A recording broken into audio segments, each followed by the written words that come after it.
My next task is to introduce our keynote speaker, Voulay.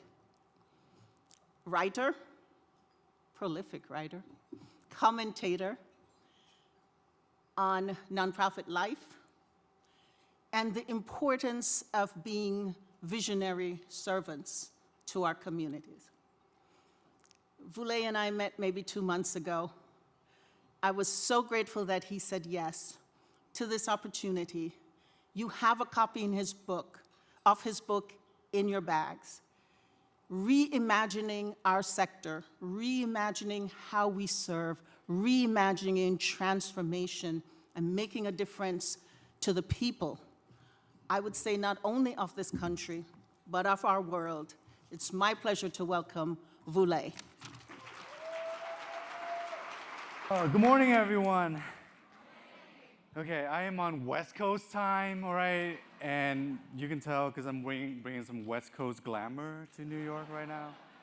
I'm actually very excited to be here because of your new mayor. It's so amazing. It's been energizing everyone in Seattle and everyone I've been talking to. So I'm just grateful to be here.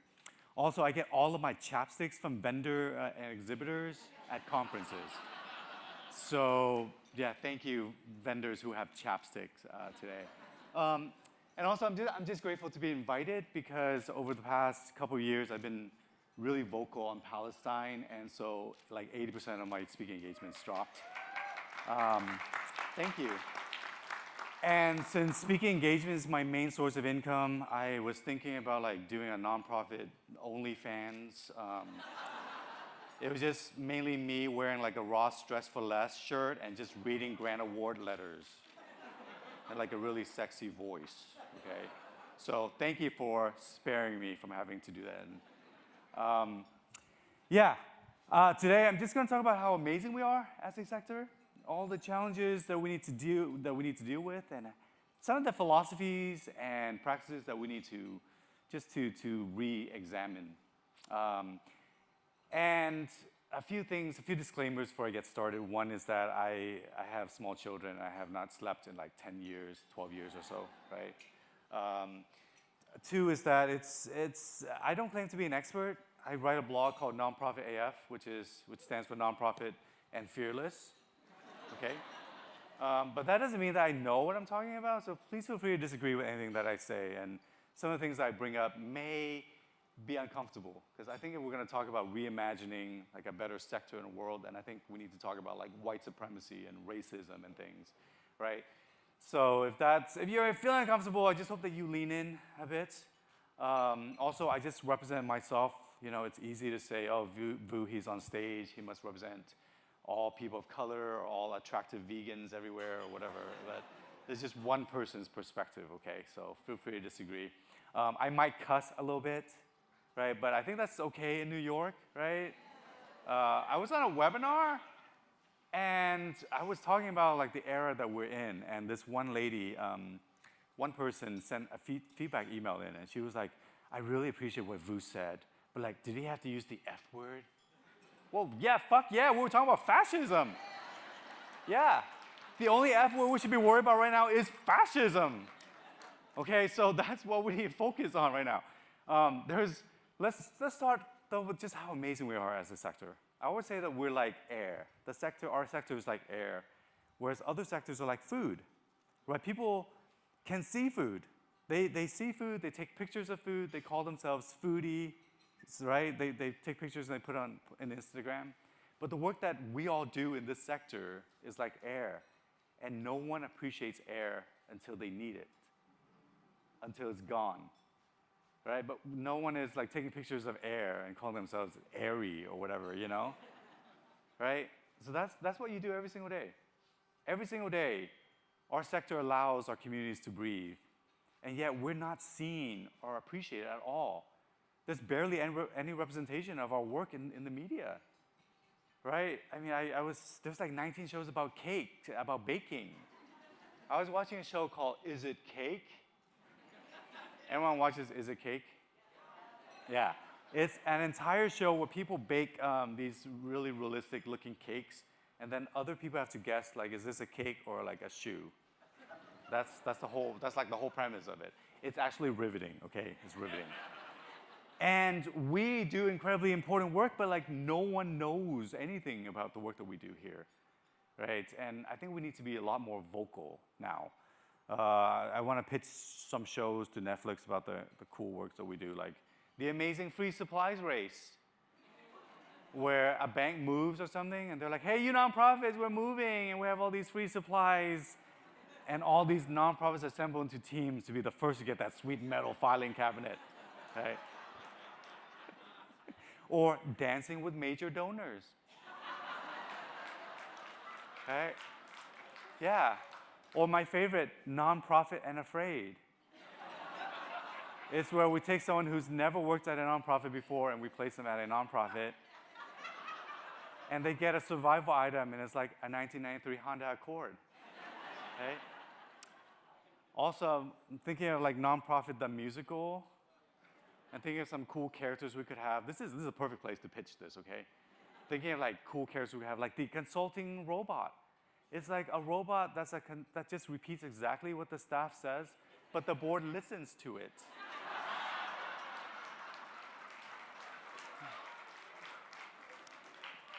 There's a development director character, but it's played by a new actor in every scene.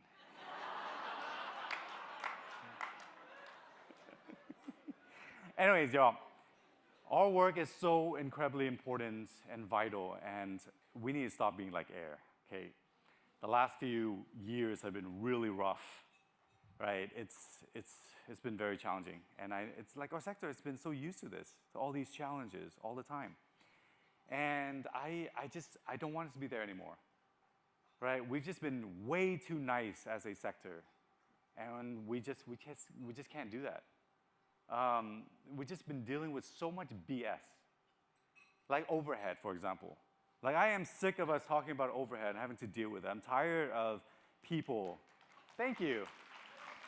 All these funders and donors are like, we'll give you money, but we don't want this money to be spent on garbage expenses like your staff salaries, because that's overhead, right? It's so annoying. We don't have time for that. I liken us to like firefighters rushing out to put out the fires of injustice. Can you imagine a firefighter running out there to put out fires, and every 3 or 4 steps, someone stops them and it's like, I want to make sure that the money I'm giving you to put out these fires is being spent on the water, but not the hose. Because the hose is overhead. What is your hose to water ratio? Right? And because we're nice people, we're like, oh, no, don't worry. We found another donor to pay for the hose. You're only paying for the water. Like, it's only, we have a 15%, on overhead. We only spend 50% on the hose and, like, salaries for firefighters. Don't worry, right? No. The answer we should be giving now is, get the fuck out of my way. There is a fire. We do not have time for this. The more we spend answering ridiculous questions like this, the more the fires are spreading. The fires are spreading very rapidly. Okay, there should be, all funding should be unrestricted funding. All right? All of it. And if you are a donor or a funder and you're still restricting funding right now, you're basically like the climate change denying anti-vaxxers of our sector. Thank you. We also do not have time for just inane questions like the sustainability question. Like, how are you going to sustain this program when this grant that we give you runs out? How are you going to sustain it? So annoying. And all of us have been trained to BS this question, right? Like, oh, don't worry, we'll increase our board and staff's capacity to reach out to individual donors. We will increase partnership with local businesses, and we will sell the macaroni artwork that the kids in our after-school program make. All of that is a euphemism for we will leave you alone and bother other people. Okay, but it's very insulting because we are filling in the gaps left behind by the rest of society, right? So, yeah, in a perfect world, many of us would not be in existence. And that's what we should be working towards. A community where many of us are not needed. And we could like close up shop and become a wedding singer like we've always dreamed about. Okay? Don't have time for that. We also do not have time for bisplaining. Bisplaining is what my friend Alison Carney calls it when a business talks down to a nonprofit as if we had no idea what we're doing. Okay? Like, I talk to for-profit people, and they're like, Vu, have you heard of this thing that we do in for-profit? It's called accounting. Do you know what accounting is? Yes, we know what accounting is. We are like the best. When you are forced to play funding Sudoku on a daily basis, you become really good accountants. Okay, so it's very, by the way, thank you so much, corporate sponsors, for bringing me here today. Thank you. I appreciate you all. And yeah, we can absolutely appreciate our corporate partners. At the same time, we need to be partners, all right? And we need to understand the differences between the sectors. One major difference is that as we become more and more successful, we increase our costs without an equal and predictable increase in revenues. If Apple sells 1 million iPhones this quarter and it sells 2 million next quarter, then it doubles its revenues. If you're serving 100 families and now the needs are so great that now 200 families need your services, now you have to scramble for additional funding. Okay? We're expected to perform these miracles on highly restricted dollars. Like, I gave you $10,000 last year. Why didn't you end racism? You know, like, this is what we're expected to do. So I want us to snap out of all of these philosophies and practices, this sort of like martyrdom complex that we have, this scarcity complex, this inferiority complex. We don't have time for any of those anymore. Like, our communities need us to be bolder, to be imaginative, to be ambitious, right? And I think over time, though, we've kind of lost our imagination, and we need to restore it. You know, I think being forced to be incremental has taken a toll on us. Well, we don't, like, we have a vision. Each of us has a vision statement that we don't actually believe in. We need to believe in them. And we need to have the audacity of ambition. By this I mean, who's heard of Juicero? Anyone here has heard of Juicero? I'll tell you about Juicero. Juicero was a Wi-Fi connected juicing machine that came out of Silicon Valley. Think about this. It was $700. And you subscribe to these proprietary packets of cut up fruit and vegetables for like $7 each. And you place one packet into this machine, and it squeezes out 1 glass of juice. Bloomberg did an investigation where they took the packets and squeezed them by hand and got the same amount of juice, but faster. So they wrote about this, and Juicero went bankrupt. But before they did, they were boasting that they had $125 million in venture capital.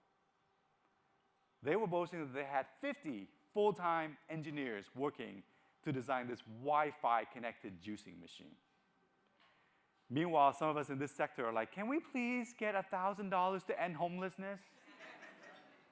And the funder's like, we'll give you $200 that you can only spend on paper clips on Tuesdays. Go end homelessness. Like, I want us to have the audacity of a Wi-Fi connected juicing machine. Okay? I want you to add like a 0 or 2 to all of your asks from now on. I want your budget to like grow tenfold because this is what it needs, this is what we need to solve these entrenched problems in our society. We have to be bold. We have to be as bold as our for-profit friends out there. The funders, you need to like double the amount of money that you're giving out or like triple, whatever it is it takes, right? Thank you for that tepid applause for the yes. Yes, we do need to increase the funding, right? And all the funders, I know there's probably a few funders in the room. You know, thank you for being here, first of all. There are some amazing funders. At the same time, we need to have a serious conversation with our philanthropy partners here. There's some really terrible stuff that we've been dealing with. We waste so much time, hundreds of thousands of hours, translating the same grant application from one funder to another because funders think that they deserve a snowflake grant application. You do not, none of y'all deserve a special snowflake grant application. It's the same information. Just accept something we already wrote, okay? I really appreciate actually Robert Sterling Clark Foundation because I remember one time Phil called me up and was like, Vu, you know, we really like what you're doing in Seattle and we want to support you, but I know you're very busy. So can you just find a grant that you wrote for someone else and just send it to me? Don't even worry about changing the name of that grant, of that fund or anything. So Thank you. And Lisa is here. I know she worked with Robert Sterling Clark. Anyway, I hung up the phone, and a single teardrop rolled down my face.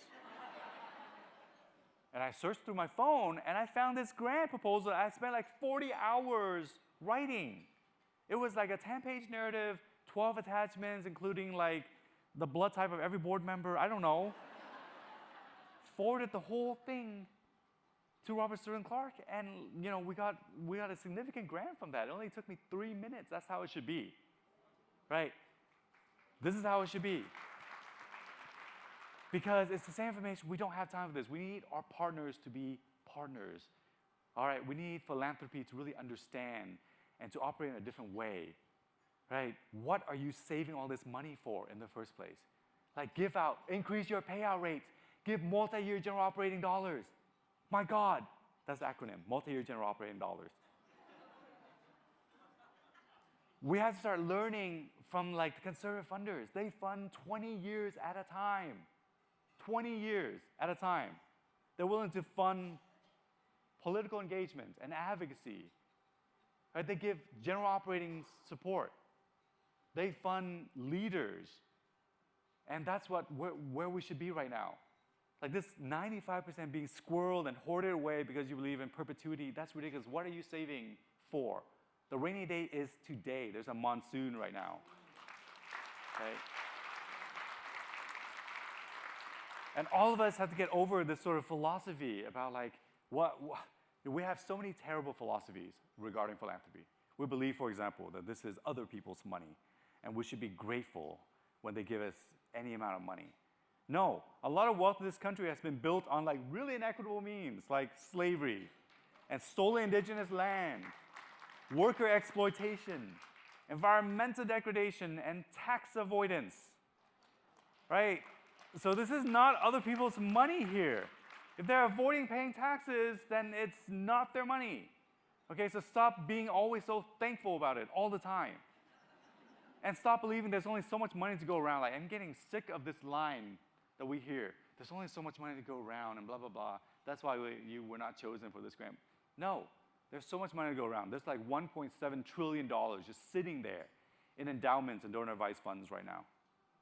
All right, so don't believe it when people say there's only so much money to go around. It's there. It's just 95% is sitting there, okay? And we need to convince funders that all that money in their endowment will be worthless in a fascist totalitarian state.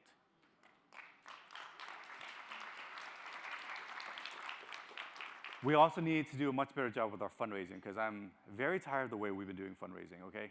This idea that we need to like center the feelings of donors and put them on pedestals. And we've been trained to do things like make sure you use the word you at least 40 times in every appeal letter.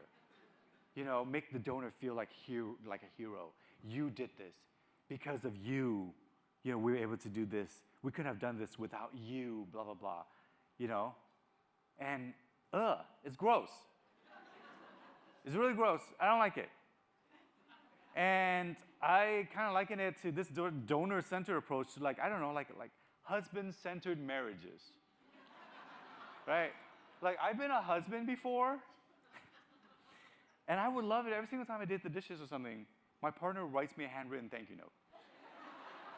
Like, dear Vu, you did it. Because you loaded the dishwasher today, our family is stronger.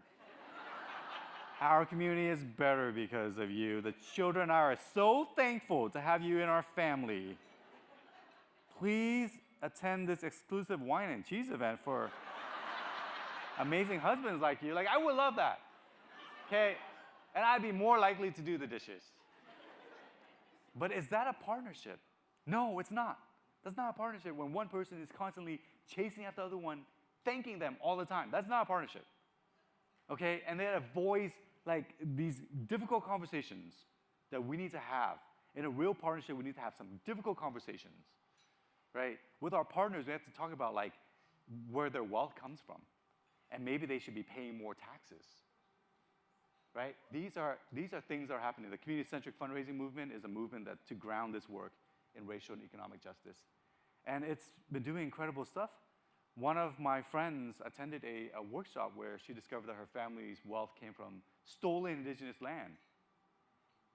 And she decided that when she gets her inheritance, she's going to give 100% of it back to the Native community. Right? That's where we should be right now. We should be focused on justice now and not just raising money for our own organization. We got to end this Hunger Games we've been playing with one another, y'all. Right? This Hunger Games where we just compete for resources. What? 5? Okay. We've been competing with one another, and we don't have time for that. We got to work together more effectively. We got to start organizing way better moving forward. I was talking to Jan Masaoka, the CEO of Cow Nonprofit, and she said something that still haunts me. She said that we've become so professionalized as a sector that we're able to write, the personnel manuals and theories of change and logic models, and we've lost the ability to get 50 people to pack a town hall meeting, or to get 1,000 people onto the streets. This is what we need to do now. We've got to move forward. We've got to organize better, and I think you all know better than anyone the power of organizing. Right? That's what we need to do moving forward. We got to do more advocacy. Every one of us, every single organization needs to be engaged in advocacy work, on systems change work. Right? And we need to get over so many of the BS, the bullshit that we've been dealing with. Right? All these best practices, some of them, they just don't make sense sometimes. And we're just oh, that's just how we do things. Like Robert's rules. Who's Robert? Why are we still using his rules? Robert was this dude, a U.S. Army officer who in 17 something, 1876, literally 150 years ago. He took the U.S. Congress parliamentary procedures and wrote a book about it. And now, 150 years ago, we still use his rules. Okay, Robert's rules Taco Tuesday. You don't need to use Robert's rules. That's just one example. A lot of our boards are just terrible. Okay, and we need to start thinking about some new ways of doing things with boards. Leadership. Why do we have one, we start thinking about, there's flatter structures that we can start thinking about. So many of the things that we have been doing, we need to start rethinking. All right, it's time to think things differently. It's time to be bolder. It's time to, really unleash our full potential here, and reimagine a better world that we can. I want us to start being that. I think what your new mayor's Zoran's election shows that we can be progressive. We can be unapologetically progressive in our vision and still win. All right? We don't have to moderate. We don't have to go in towards the center. We need to start moving towards extremely progressive. Let's move this Overton window towards that side, because conservatives have been so good at moving the Overton window towards some really scary things. Killing homeless people, denaturalizing people, and institutionalizing trans people. Horrible, scary things like that. They've been moving this window towards that. We need to move it back. But we need to start fighting for $35 minimum wage, okay? We need to start, I want to start banning cars in major city and make public transportation free and accessible. I wanted to have I want to give legal rights to rivers and forests. Because if corporations are people, why can't a river be one? So this is kind of what we need. Start moving that, start being unapologetically progressive, y'all. Okay, that's what we need to do right now. I've been given a 2-minute warning, 5-minute warning. Okay, I gotta start wrapping up, y'all. Okay. So I just want to end with just some words of gratitude, because I know it's easy for me to just fly in here and then just yell at you all for 20 minutes, But I've been in the field, and I know how hard it is, and I know just the amazing things that people do every single day, just making just incredible things happen all the time. And sometimes we don't see the ripples that we create. You do all this important work, and you may never see the impact of your work, because sometimes the people that you're helping may not have the language skills or the emotional capacity to tell you just the importance of what you did for them. But I just want to reassure you that it happens every single day, the ripples you're creating. I remember just flying somewhere one day, and this one kid was like, "Mr. Vu," and I was like, "Who? What? Who?" He's like, "Yeah, do you remember me? I was in your after-school program, like 12 years ago." And I did not remember this kid, okay? Right? And then as he was talking, I was like, "Oh yeah, I remember this kid," because he had just arrived, and he didn't speak much English at all. And he was so frustrated doing math problems because like he was really good at math, but his English was not good enough, so he didn't understand the story problem. So I sat down and tried to help him, but I couldn't because I was trained in social work and I don't know anything about math. And yeah, and he graduated from high school. He was like, "Yeah, thanks to your program, I was able to graduate from high school, and then I graduated from college, and I got this amazing job working for this airline." And that was like 12 years after I remember helping him, sitting down with him. And it just reminded me of just like the importance of the work that we do, even though we may never see the results of it, right? He was like, "Yeah, thanks to you all, like I have a great life now, my family's doing well, and yeah, I want to pay it forward and all this stuff." So he gave me an upgrade to my seat. You just never know the ripples you create. So anyway, things have been really rough, I know, all right? And I think they're still going to be rough, but I want us to have hope and imagination right now because I think things are rough because what we've been doing has been working. DEI has been working, right? Fighting for equity and justice has been working. That's why there's been such a pushback against these things. So no, we do not let up right now. We keep moving forward. We keep moving onward together. This is what we're going to do. All right, and I want us to be bold and unapologetic. I want you to embrace your full power, and this is the important work that you do every single day. You are like air. You allow our communities to breathe. All right, and I know the last couple of years have been really hard because I think about that quote, like the arc of the moral universe is long, but it bends towards justice. And the last couple of years, it hasn't felt like that. It's like a concave, it's like going backwards, like a concave arc, okay? But I know it works because amazing things are happening every single day. People are fighting back all over, everywhere. Like in Houston, the governor decided set out a mandate to remove all the rainbow crosswalks. Rainbow crosswalks. Oh my gosh, rainbow crosswalks is so harmful. He was like, "Yeah, got it." And you know what people did in Houston? This one artist was like, "Hey, I'm gonna paint rainbow murals for free if anyone wants it." And it went viral. Now there's rainbows all over Houston. Okay? All over Houston. Women are like dating ICE agents so they can expose them. Okay? Right?